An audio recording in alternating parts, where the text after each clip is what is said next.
Biniyayaan siya ng 3 mapagmahal na anghel sa kanyang buhay at bilang sukli sa lahat ng biyayang kanyang natatanggap, siya naman ang itinuturing na biyaya ng mga kapwa niya magulang na may mga anak na may disability. Narito ang kwento ni Diwata Reyes. Ako nga po pala si Estrelita Dala Santos. Ito naman po ang aking anak na si Amethyst. Ako po si Janet, lola po ni Vince. Una ko nakilala si Ma'am Diwata noong 2017 sa isang Christmas party sa mga kabataan na katulad ni Amethyst sa may Kapansanan. Mabuting tao siya kasi sa kanya kasi yung puso niya talaga sa mga batang may kapansanan. Andun yung dedicated niya na handa siyang tumulong. Basta yung passion niya, ganun. Siguro ang changes sa pagbabago ni Amethyst dahil nakasalamuhan niya ibang bata. Andun yung, aside sa hindi siya mahiyain, mas lalo siyang naging friendly siya. Malaking tulong ko sa kanya yon. Nagkaroon po siya ng improvement. Kagaya po ng drawing. Natuto po siya. Na marunong na po siya sa mga bagay na hindi niya po na dating mga ginagawa. Nagagawa niya na po ngayon. Salamat kay Ma'am Diwata at sa Pasig CWD kasi malaking tulong siya sa aming buhay. Kundi dahil sa kanya, hindi namin mararating yung mga lugar na nakakatulong para sa kanya.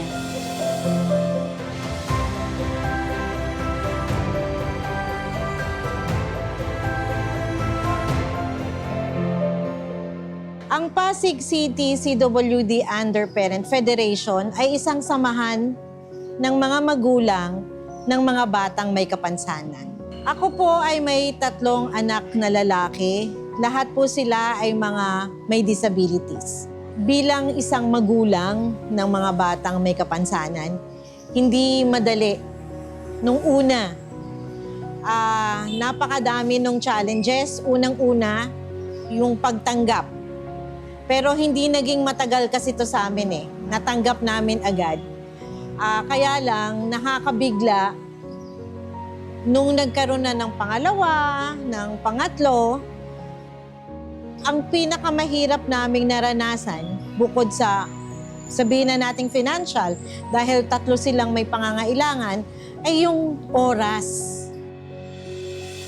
Sa una kasi, tatanungin mo yung sarili mo, bakit? Bakit ka nagkaroon ng ganon na mga anak? Pero dadating din yung time na matatanggap mo. Sa amin kasing mag-asawa, hindi nawala sa amin yung suportahan. Kapag yung isa bumigay, yung isa nakasalo. Kapag yung isa naman bumigay, yung isa naman yung nakasalo. Kaya hindi naging problema sa amin yun ngayon. At yun yung naiintindihan namin na pinagdadaanan ng ibang mga magulang. Kaya ino-orient namin sila na dapat may suporta. Ako ay naging Persons with Disability Coordinator, volunteer, noong 2015.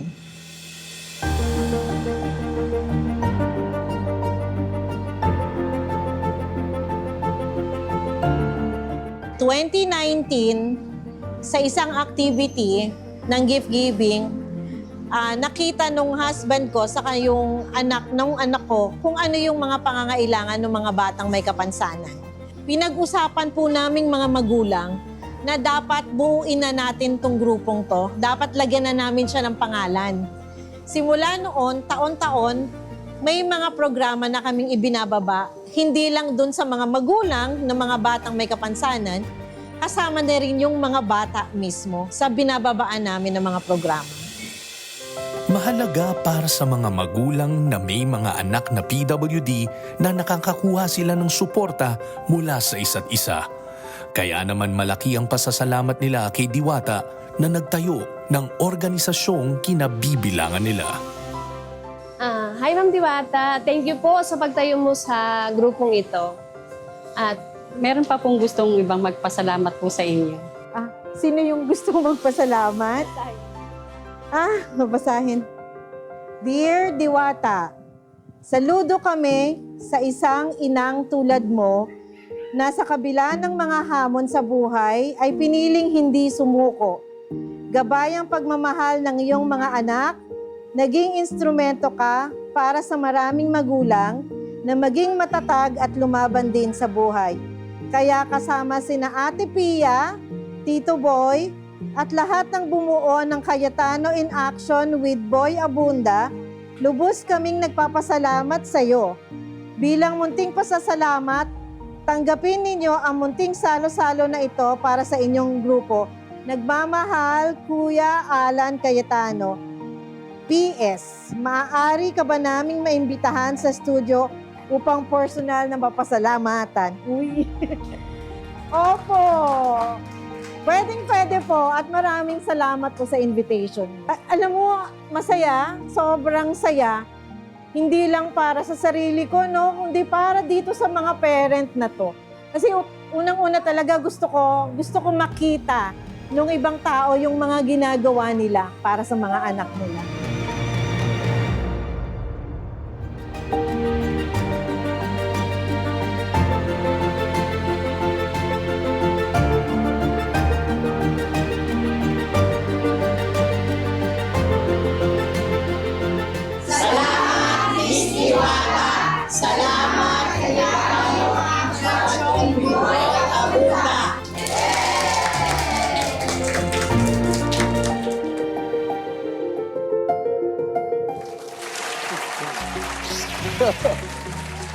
Maraming salamat, Mr. and Mrs. Reyes. Maraming salamat for all the things that you do for your children, for other children, for the world. Sabi ko nga kanina, this is a better world because of people like you. Yeah. Thank you. Salamat. I remember, Ate Kuya Boy, di ba, nung bata kami, nauso nun Kung Fu eh. Tapos, yung mga movies ni Jackie Chan, di ba? Tapos nag-aaway-away sa karate, taekwondo, ano mas magaling. Tapos sabi ng isa naming kaklase, hindi, Aikido kasi you will use your opponent's strength against him. So kahit mahina ka, you can use. So ganun ma'am ang tingin ko sa'yo. Di ba? Kasi parang binigyan ka ng mundong ito ng problema, ng challenges, hindi lang sa isang anak.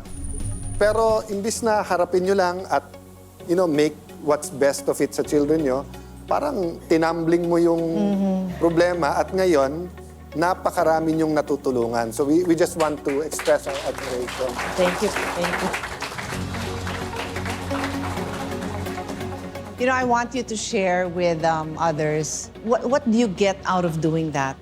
You know, when you have your own challenges, when you have your own ups and sometimes many downs, what do you get out of going out of your way pa, tapos parang makikiramay ka pa dun sa ganun din ng mga mabibigat na suliranin. You'll walk with them through their difficulties. Para alam ng tao, why would somebody do this? Pag magkakasama po kasi kami, yung mga magulang, nakakabuo po kami ng magandang plano para sa mga bata. Individual plans. Like you Yes. all work together for a plan for this family. Opo. Ganon. Talaga ba? Tapos pagsasama-samahin namin yon sa loob ng isang taon, may mga projects na po kaming nagawa. Ganda. At marami na po kaming magulang na natulungan. So you didn't jump from ikaw lang and then a big NGO. Parang nag-evolve siya sa malit muna kayong grupo, then dumami. Opo. Marami kasing nanonood, marami tayong mga kababayan. They want to help. They'd like to donate or do some things, pero whether hindi to full-time o kaya minsan hinihintay nila yung klase ng social work or ng pagtulong that speaks to their heart. So kung nanonood sila ngayon at sinabi nila sa sarili nila, we want to help, how can they help?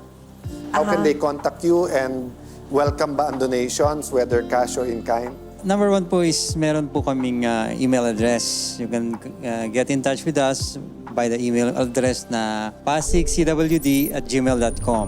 Meron naman po sasagot din sa mga inquiries nyo. So regarding po dun sa mga fund na gustong mag-donate, meron din po kaming bank account na pwede rin namin ibigay sa inyo. Di ko lang kabisado yung account number, no? Oh, ano na lang natin yan. Yun po, yun Share po. natin Kasi yan. meron kaming FB page. Meron. Ayun. Yung CWD Pasig.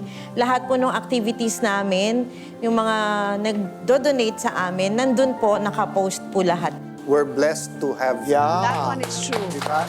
The sector, yung mga kasama mo, the world will continue hurling things with us, diba? But, being the good example, so we thank God for that. And we want to do a small part and help them. So ganito, no? Normally, we have one envelope with a donation for the objective of the reason you're here. So kung yung ano nyo, yung kawang-gawa nyo is mission nyo is for this parental support group, yan yung aming donation. But in your case, kasi nga this takes so much toll out of you also, we have a separate donation just for you, for the two of you to enjoy yourselves. To have Thank you po. Like maybe to have a nice dinner. then we have a bigger donation of 25,000 for your NGO. Ay, thank Salamat, you. salamat. Thank you. Thank you. Salamat po, maraming salamat po. Kuya Alan, thank you po. Kaya ang saya-saya ng mundo dahil maraming mabubuting mga tao. Mga batas sa breastfeeding. Nilinaw ni Kuya Alan at Ate Pia sa yes or no sa pagbabalik ng Cayetano in Action with Boy Abunda.